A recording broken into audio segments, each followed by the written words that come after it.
मेरी एक हैबिट है जो मुझे 3-4 सालों से बहुत हेल्प कर रही है। मेरे इस कामनेस के पीछे और मेरे स्ट्रेस हैंडल करने के पीछे उसका बहुत बड़ा कंट्रीब्यूशन है और वो है चीज़ें भूलने की हैबिट।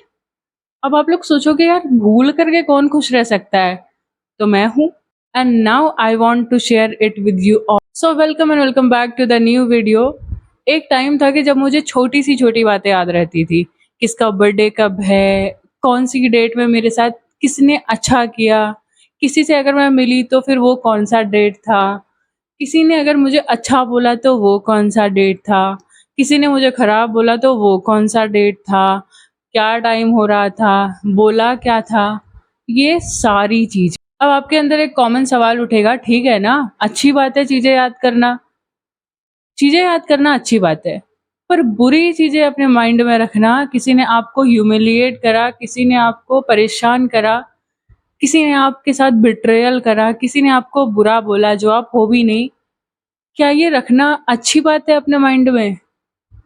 नहीं ना। तो आप क्यों कैरी कर रहे हो इतना सारा बोझ? मेरी ये आदत कैसे बनी मैं बताती हूँ कि जब कोविड का टाइम था, मेरे 12th उसी टाइम पे कंप्लीट हुए थे और कोविड के टाइम पे तो ऐसे ड्रास्टिक चेंजेस आए थे ना लाइफ में, आप सबके भी आए होंगे, मेरे भी आए थे, कि चीज़ें, लोगों के फेसेस, करियर, बहुत सारी चीज़ें थी। ऑब्वियसली वो टीन एज का पीरियड जो था वो चल रहा था, तो उस टाइम पे बहुत सारे चेंजेस होते हैं हमारी लाइफ में, बहुत सारी चीज़ें आती हैं, बहुत सारी चीज़ें जाती हैं, बहुत सारी चीज़ें बोले जाते हैं। और मेरा उस टाइम पे एंगर इशू इतना ज़्यादा था ना कि अगर किसी से भी थोड़ी सी भी बहस हो जाए ना, तो फिर मेरे हाथ पैर कांपने लग जाते थे कि यार ऐसे कैसे बोल दिया मुझे। वो मेरे माइंड में कंटिन्यूअसली रोटेट करती रहती थी कि बोला तो बोला कैसे, मैं तो ऐसी नहीं हूँ, हिम्मत कैसे हो गई बोलने की, जबकि मेरी इतनी हिम्मत नहीं होती थी कि उसको पलट के जवाब दे दूँ, पर अंदर से आग लग जाती थी। और कभी-कभी जैसे घर पे भी बहस हो गई, मम्मी से स्पेशली होती है ना हम लोगों की, तो उस बात को 3-4 दिन लेकर के उसको एक्ज़ैजरेट करना, ना उस पे बात करना, ना फिर उसको सॉल्व करना, और थोड़ा-सा ऐसा मतलब ये इनिशिएटिव मेरी मम्मी भी नहीं लेती थी। इवन अभी भी नहीं लेती हैं। तभी ये बात मुझे याद आई कि अभी थोड़ा-सा कुछ ऐसी बहस हुई थी, तो वो उस बात को लेकर के बैठी हुई थी, पर मैं भूल जाती हूँ। मुझे लगता है कि यार ये चीज़ें कब हुई थी? क्या बोला था? ठीक है, जो हो गया सो हो गया। और जब स्पिरिचुअलिटी से मेरा नाता जुड़ा, थोड़ा-सा मैं प्रेमानंद जी महाराज के बातें सुनने लगी, रियलिटीज़ से, जो असली में रियलिटी है, जब उससे मेरा अ, 1 टू 1 हुआ, तो फिर और सारी चीज़ें क्लियर हो गई कि भाई सारी चीज़ें ऐसी होनी हैं, जब तक मैं क्यों रेज़िस्ट करूँ उसके लिए। और जब तक मैं चीज़ों के लिए रेज़िस्ट करती थी ना कि क्यों बोल रहा है ऐसा, उसने मेरे लिए ऐसी हरकतें क्यों करी, वो लोग मुझे इम्पोर्टेंस क्यों नहीं दे रहे, मुझे समझ क्यों नहीं रहे, मेरे इमोशंस को क्यों नहीं समझ रहे, मैं इतनी परेशान हूँ, क्या करूँ मैं? मतलब कोई मुझे समझ ही नहीं सकता है क्या? तो ये सारी बातें ना किसी और को इफ़ेक्ट करे या ना करे, मुझे बहुत करती थी। एंड 2018 में जब मेरा 10th क्लियर हुआ था, मैं 11th में जा रही थी, तो मैंने डायरी भी लिखा था। तब मुझे पता भी नहीं था कि ये टेक्नीक क्या होती है, क्या ट्रिक होती थी, ना तो मेरा यूट्यूब से कोई नाता था, ना मैंने किसी की वीडियो देखी थी। लिखा कैसे था कि 8th क्लास में हमारे एक चैप्टर हुआ करता था इंग्लिश में, diary of a young girl, Anne Frank की थी। तो जब मेरे वो सबकॉन्शियस माइंड में कहीं फ़ीड था, तो बात ऐसी है कि 10th के बाद सारी चीज़ें बदल गई थी। 10th में चीज़ें थोड़ी हल्की होती हैं, टीचर्स के भी अटेंशन मिल रहे थे अच्छे से। मैं मतलब टीचर मुझे अच्छा मानते थे, और 11th में जाकर के चीज़ें चेंज हो जाती हैं। पहली बात जो है, सिलेबस के कोर्सेज़ चेंज हो जाते हैं, फिर उसके बाद दोस्तों के नेचर चेंज हो जाते हैं, लोग अपने आप में ही बिज़ी रहते हैं, नए दोस्त बनते हैं किसी के, और बहुत सारी चीज़ें चेंज हो जाती हैं। जब स्टडी का लेवल चेंज हुआ तो मैं उस पे कोप अप नहीं कर पा रही थी, और जो कोप अप कर पा रहे थे, वो ट्यूशन वाले बच्चे थे, मैं ट्यूशन नहीं जाती थी, और जो ट्यूशन वाले बच्चे थे तो वो फिर जो है टीचर्स के गुड लिस्ट में थे, और फिर हम जैसे लोगों को फिर टीचर इग्नोर किया करते थे। तो ये सारी बातें जब तुम्हें अटेंशन मिल रही हो और वो छीन गई हो तो फिर कैसा लगता है? तो मुझे ये सारी बातें फ़ील होती थी, तो मैंने डायरी एंट्री करा था, देखो, ये 2018 की है, और ये डायरी देखो 2010 की है। तब से मेरे साथ है। और राइटिंग भी देखो मेरी पुरानी है, जेल पेन से लिखा हुआ है। पहले हमें फेयर करने के लिए जेल पेन से लिखने के लिए बोलते थे, तो मैं इसे डायरी एंट्री बोलूँगी। तो 2018 और 2020 के 2-3 डायरी एंट्री हैं। एक है जब मैं 10th का रिज़ल्ट वेट कर रही थी, एक है जब 10th का रिज़ल्ट आ गया और एक है जब 11th में चली गई थी। दोस्त सारे दूर जाने लगे थे, समझ नहीं रहे थे तब की बात। तो उस टाइम पे ना मेरे दिमाग में थॉट्स के बॉम्बार्डमेंट हो गए। किसी ने कुछ बोल करके मेरा दिल तोड़ा, किसी ने कुछ करके दिल तोड़ा, तो फिर कितना सहेंगे? तो देयर वाज़ अ लिमिट। तो जब मेरा सैचुरेशन पॉइंट आया तो चीज़ें धीरे-धीरे करके मैं खुद भूलने लगी। आई थिंक ये कॉलेज के टाइम की मतलब मूव ऑन करना बोलते हैं ना, तो मूव ऑन करो तो पीछे की चीज़ें ब्लर होने लगती हैं। तो मेरे साथ अभी भी है कि जो भी नेगेटिव चीज़ें होती हैं ना, वो ऑटोमेटिकली भूल जाती हैं। देखो, आई एम 101% श्योर कि आपके लाइफ में भी बहुत सारी चीज़ें ऐसी चल रही होंगी जिससे आप फेस नहीं करना चाहते होगे। जो पास्ट में चला गया, आपके दिमाग में वही सारी चीज़ें दौड़ रही हैं, भाग रही हैं, आपको परेशान किए जा रही हैं और आप उसको सच में भूलना चाहते हो। तो मेरा तो कैसे हुआ, जस्ट हो गया।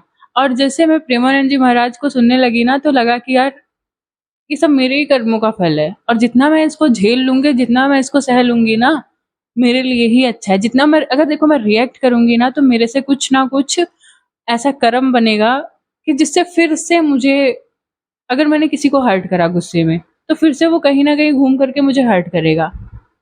और अब नहीं चाहती मैं। अब I want to live peacefully, I want to live stressfully, I want to live alone. ऐसा फ़ेज़ है मेरे लाइफ़ में। तो हाँ, अब आप लोग ये बोलोगे कि ठीक है, आपने तो कर लिया, चीज़ें हो गई आपके साथ। हाँ, मेरे साथ हो गई and I am blessed for that. अब आपको करना क्या है? सपोज़ आप चेयर लेकर के एक रूम में बैठे हुए हो और उसमें 2 दरवाज़े हैं, एक आने का दरवाज़ा है, एक निकलने का दरवाज़ा है और आप यहाँ बैठे हुए हो। अब कोई थॉट आया, कोई इंसान आया, इधर से निकल गया, आया, इधर से निकल गया। एक तरफ से आता है, दूसरे तरफ से निकल जाता है एंड हमें ऐसा ही बनना है। अब उस चीज़ को लेकर के स्ट्रेसफुली नहीं बैठना है। अब इसके लिए करना क्या है आपको? पहली बात, अगर दिमाग में कोई भी ऐसा थॉट आए जो आपको परेशान कर रहा है, उसे लिख लो। एक नोटबुक, एक पेज ऐसा कुछ बना लो, एक डायरी बना लो। मैं अब ये फ़ॉलो करती हूँ, सीखा है मैंने। यार ज़िंदगी ना सीखने से ही चलती है। कुछ चीज़ें सीखी, आगे बढ़े, सीखी, आगे बढ़े, किसी से सीखी। यार मम्मी के पेट से तो कोई सीख कर के नहीं आता है ना। तो नाउ इट्स योर टर्न। उस चीज़ को लिख लो एंड उसको लिखते हुए ना आपके जो इमोशंस हैं, अगर आपको रोना है तो आप रो लो उसी टाइम। इसके पीछे की मैं साइकोलॉजी बताती हूँ। देखो, जब हम अपनी स्ट्रेस किसी के साथ शेयर करते हैं तो हमें अच्छा लगता है ना, रिलीफ फील होता है कि यार ठीक है, अब ये जानता है या ये जानती है मेरे साथ इतना बुरा हुआ, ऐसा हुआ, वैसा हुआ, मुझे इसने ऐसा बोला, मुझे उन्होंने ऐसा बोला। तो खुद को रिलैक्स फील होता है, मुझे होता है। अब करना क्या है आपको?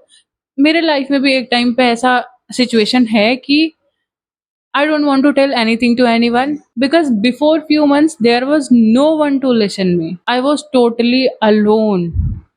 तो फिर वो सारे अपने फ्रस्ट्रेशन, सारे इमोशंस उसी डायरी में, ये यही वाली डायरी है ना, इसी में मैंने लिखना शुरू कर दिया फिर। डेली-डेली नहीं हो पाता है, जब मैं बहुत परेशान होती हूँ, जब अपने मन की भड़ास नहीं निकाल पाती हूँ, रोना जैसा आता है, तो फिर मैं इसमें लिख देती हूँ। और एक टाइम आता है कि मैं भूल जाती हूँ। लाइक अभी ठीक है, किसी से आर्ग्यूमेंट हुआ, किसी ने कुछ बोला, शायद यही होता है दूसरों को माफ़ कर देना। और क्या रखा है यार, 4 दिन की तो ज़िंदगी है, हँसी-खुशी रहो, जो भी मिलता है उसके साथ अच्छे से रहो। नहीं रहना है, नहीं अच्छा लग रहा है, नहीं वाइब मैच हो रही है, तो डिस्टेंस बना लो पर बुरा मत बोलो। और अगर लोग कुछ बोल रहे हैं ना, तो उसको इग्नोर मारो, टोटली इग्नोर मारो। क्योंकि हम लोग we are not living in the America ना, हम लोग इंडिया में हैं, हमारी प्रिमिटिव फैमिलीज़ होती हैं एंड वो बोलते हैं, नॉर्मली बोलते हैं, कुछ लोग ताने देते हैं, तो फिर क्या कर सकते हो? आप उनका मुँह बंद करा सकते हो? नहीं करा सकते हो। वो नहीं बदलेंगे, वो ऐसे ही रहेंगे। तो बदलना यहाँ पे आपको है। और देखो, एंड में कोई नहीं आता है आपके साथ। तो stand up for yourself, love yourself, अपने लिए सारी चीज़ें करो। जितना नेगेटिविटी का टोकरा लेकर के बैठोगे ना, वो लगेगा कि खुद को पनिश कर रहे हो, उतना ही परेशान होते रहोगे। तो क्यों करना है? मैंने ये चीज़ें झेला है, मैं झेल रही हूँ, सीखती हूँ, आगे बढ़ती हूँ, चीज़ें करती हूँ और इन सब चीज़ों का बेस्ट वे है खुद के साथ बैठो, खुद को जानो, मेडिटेशन करो। क्योंकि देखो, हम दूसरों के साथ बैठ जाते हैं पर अपने साथ नहीं बैठना होता है। अपने साथ ऐसे-ऐसे ख़्याल आने लगते हैं कि हो गया, अल्टीमेटली इन सब चीज़ों से ना आपकी ज़िंदगी में आएगी शांति, पीस, आपका माइंड जो है लेस स्ट्रेसफुल रहेगा। जो हो रहा है होने दो, सब कुछ चलने दो और किसी से ग्रजेस भी नहीं होगा कि सब मेरे कर्मों का ही तो नतीजा है ना। ठीक है, लेट इट बी, झेल लूँगा मैं, झेल लूँगी मैं। देखते हैं, भगवान तो है ना साथ में। ठीक है? So bye bye, see you in the next video, take care तब तक के लिए।